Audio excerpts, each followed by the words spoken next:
காதல் நாடகம் நடத்தி கட்ட பஞ்சாயத்து நடத்தி திருமணம் செய்திருக்காங்க அப்படின்றது ஒரு பொதுவாக உங்களுடைய குற்றச்சாட்டு. இப்போ அப்படின்னா அது தொடர்பாக காவல்துறையில் வழக்கு பதிவு பண்ணியிருக்கலாம்ல, அது மாதிரி எத்தனை வழக்குகள் நீங்கள் பதிவு பண்ணியிருக்கீங்க? அந்த காதல் நாடகம் கட்ட பஞ்சாயத்து பண்ணுறது வந்து காவல்துறை அதிகாரிகளோட தானே பிரச்சனை இல்லாமல் போட்டு வந்தாலும் அவங்களும் சேர்ந்து செய்கிறாங்க. அது எப்படி வழக்கு பதிவாகும்? இப்போ பொண்ணை கொடுத்தவங்க கூடுமான வரைக்கும் ஏதாவது பணத்தை கொடுத்து வெளில தெரியாமல் இருக்கணும் தான் அழைச்சிட்டு வராங்க. அதை எப்படி வந்து வழக்கு பதிவு பேப்பருக்கு பத்திரிகைலாம் கொடுப்பாங்க? இது நடக்கிறது இயற்கை. இது வந்து இதுக்கெல்லாம் ஆதாரம் இருக்கான்னு கேட்டால், இது வந்து ஆதாரம் இருக்கான்னு கேட்டால் எப்படி இல்லைன்னு சொல்ல முடியும்? நேராக போய் விசாரித்தா ஊர் உலகம் எல்லாருக்குமே தெரியுது. யாருக்கு தெரியாமல் இருக்குது? இவ்வளவு தொடர்ச்சியாக இவ்வளவு நடக்குதுங்கிறதுக்கு ஏதாவது ஒரு ஆதாரம் இங்கே ஒன்று ஒவ்வொரு மாவட்டத்திலையும் இது மாதிரி எவ்வளோ நடந்திருக்குங்கிறது ஆதாரம் நாங்கள் வச்சுருக்கோம். அதை வந்து அந்த புள்ளி விவரத்தோட ஒரு நாள் பத்திரிகையாளர் சந்தித்து ஐயா வெளியிடுவாங்க. இப்போ அனைத்து சமுதாய தலைவர் கூட்டத்தில் வந்து காவல்துறை அதிகாரி தலித் அதிகாரிகள் வந்து குறிப்பாக வந்து ஒருதலை சார்பாக செயல்படுறாங்க அப்படின்னு ஒரு குற்றச்சாட்டை வச்சுருக்கீங்க. அப்போ அது தலித் அதிகாரிகளுக்கு மட்டும்தான் பொருந்துமா? காவல்துறையில் எல்லா சமுதாயத்தையும் சேர்ந்த அதிகாரிகளும் தான் இருக்காங்க. அப்போ அவங்களும் அதே நிலைப்பாட்டை தானே எடுப்பாங்க. தலித் சமுதாயத்தை சேர்ந்த அதிகாரிகள் ரொம்ப ஆர்வமாக செய்கிறாங்க. ஏன்னா அதை வந்து அவங்க வெளிப்படையாக செய்கிறாங்க. வெளிப்படையாக செய்யும்போது பொதுவாகவே தமிழகத்தில் அது எந்த அதிகாரியாக இருந்தாலும், சட்டமாக இருந்தாலும், அரசியல்வாதியாக இருந்தாலும், தலித் மக்கள் ஏன் அவங்கள்ட்ட பிரச்சனை அப்படிங்கிற மாதிரி ஒரு நிலை ஏற்படுறதுனால அவங்க வெளிப்படையாக செய்கிறாங்க. அது வந்து நல்லாவே தெரியுது. அப்போ வெளிப்படையாக ஒரு அதிகாரத்தில் இருக்கவங்க செய்யும்போது பாக்கி மக்கள் பாதிக்கப்படுறாங்க. அதை தான் சொல்கிறோம். அந்த சமுதாயத்தில் உள்ள அதிகாரிகள் இந்த மாதிரி செய்கிறாங்க. அது வெளிப்படையாக அவங்க செய்கிறது நல்லாவே தெரியுது. அதை யாரும் கண்டுக்கிறதில்ல.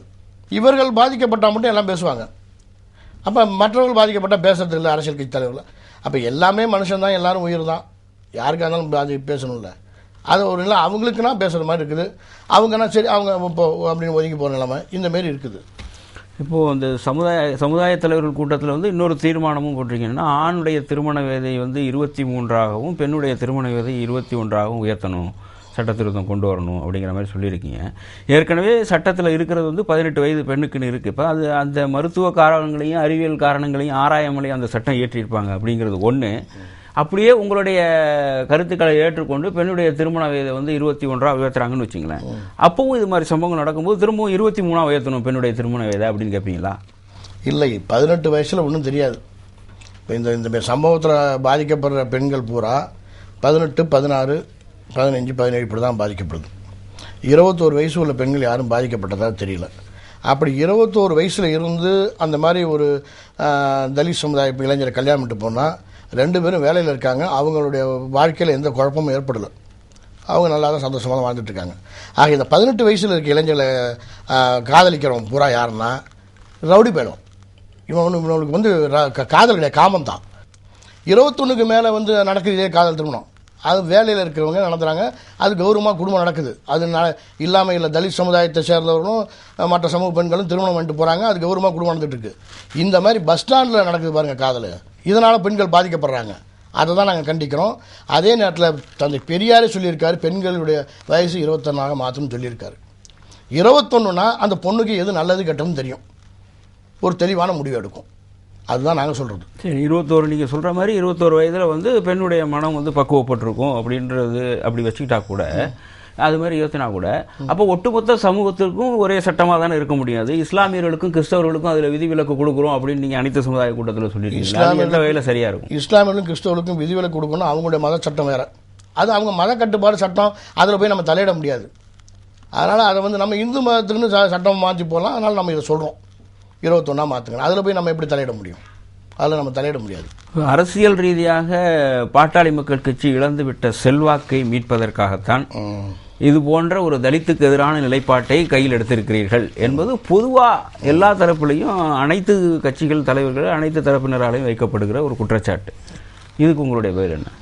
அப்படி பார்த்துருந்தா நாங்கள் அரசியல் ரீதியாக பாட்டாளி மக்கள் கட்சி 89 துவங்கின உடனே எங்கள் ஐயா அந்த மெரினா பீச்சில் கட்சி துவங்கின என்ன சொன்னார், பாட்டாளி மக்கள் கட்சி ஆட்சிக்கு வந்தால் முதலமைச்சராக ஒரு தலித் சமுதாயத்தை சேர்ந்த முதலமைச்சராகும்னு சொன்னார் எங்கள் ஐயா. இதை சொன்ன உடனே இதில் எங்கள்கிட்ட இருந்த பாதி வன்னியர்கள் மேலே கோபம் அடைஞ்சாங்க.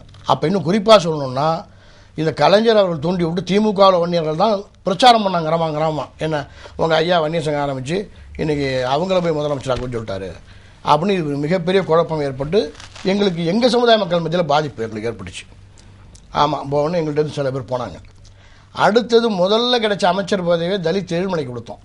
அப்போ 4 பேர் எம்பி வன்னியர் இருந்தாங்க, இருந்தவங்களுக்கு கொடுத்தோம். அப்போ நிறைய பேர் எங்கள் சமுதாயத்தை சார்ந்தவங்க விமர்சனம் பண்ணாங்க. அப்போ எங்களுடைய ஓட்டு வங்கிங்கிறது எங்கள் சமுதாயத்தோட ஓட்டு வங்கி தான், வேறு யாருடைய ஓட்டு வங்கியும் கிடையாது.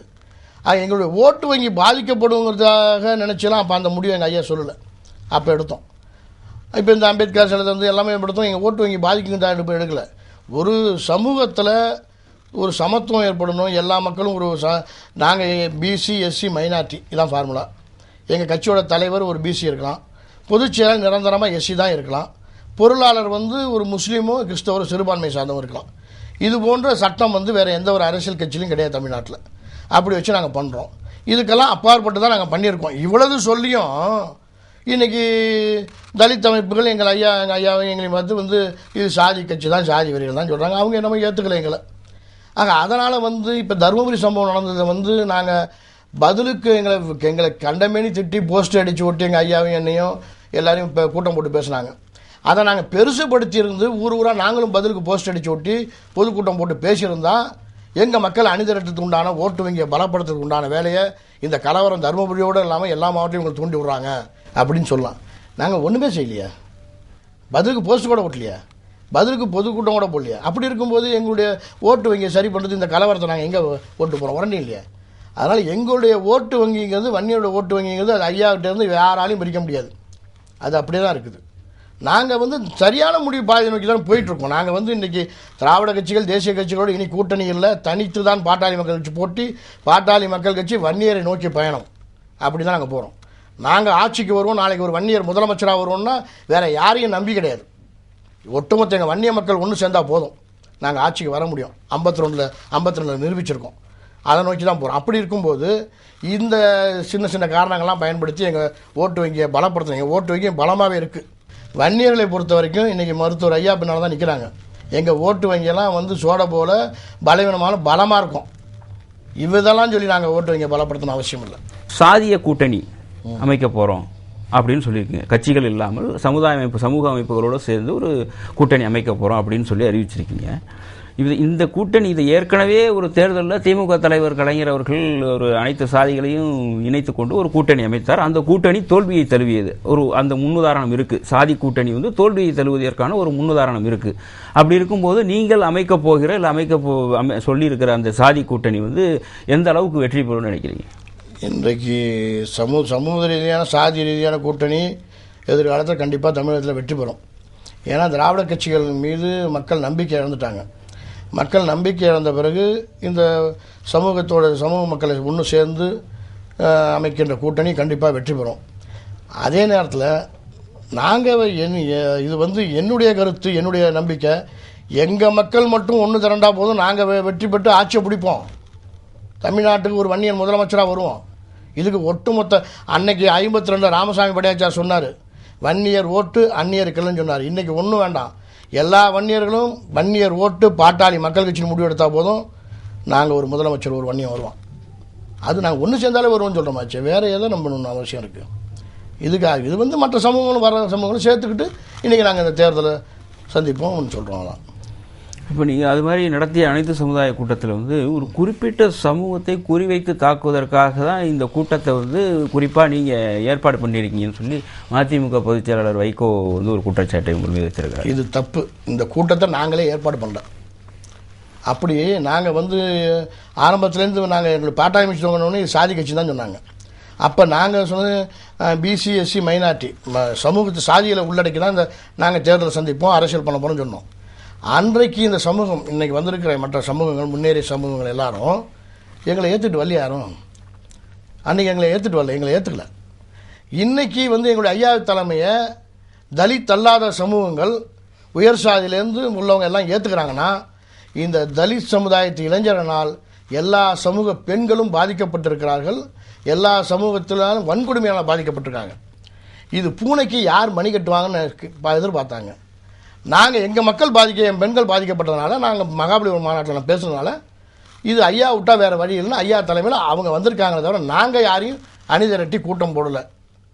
பாதிக்கப்பட்ட மற்ற சமூகம், தலித்த அல்லாதவர்கள், தலித்தால் பாதிக்கப்பட்ட மற்ற சமூகம் எல்லாம் ஒன்று சேர்ந்து எங்கள் தலைமையில் வந்திருக்காங்க. இதை வந்து நாங்கள் ஏதோ திட்டம் போட்டு அவங்கெல்லாம் ஒன்று சேர்த்து தலித் மக்களுக்கு எதிர்ப்பாக மிகப்பெரிய ஒரு சண்டை போனதுக்காக நாங்கள் சேர்க்கல. இப்போ இந்த எல்லா சாதியும் ஒன்று சேர்ந்துருக்கிறது தலித் சமுதாயத்தோடு போய் சண்டை போகிறதுக்கு இல்லை. இந்த எல்லா சமூகத்தில் உள்ள பெண்களுக்கு பாதுகாப்பு வேண்டும். இங்கு இருக்கின்ற ஆண்கள் மற்றவர்களுக்கு வன்கொடுமை சட்டத்தினால் பாதிக்கப்படுவதற்கு பாதுகாப்பு வேணும். இதை முன்னிலை வச்சு தான் சேர்ந்துருக்கோம் தவிர அவங்களோட சண்டை போடுறதுக்கு இல்லை.